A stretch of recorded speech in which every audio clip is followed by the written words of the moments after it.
12 যখন প্রকাশ্যে মদ্যপান করা হবে।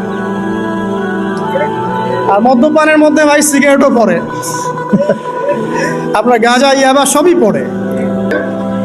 এবং লাস্টের দুইটা হচ্ছে 13 যখন বাদ্যযন্ত্রের সংখ্যা বেড়ে যাবে, বাদ্যযন্ত্রের চর্চা বেড়ে যাবে। এবং সর্বশেষ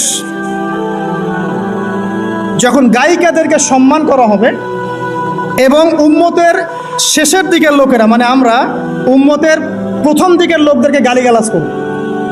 বুঝতে পারলেন?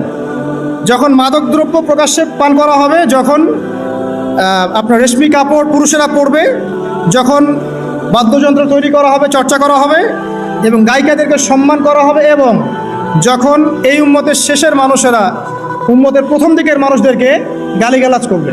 সাহাবীরা কি জানতো? আয়েশা রাদিয়াল্লাহু আনহা চরিত্র অমুক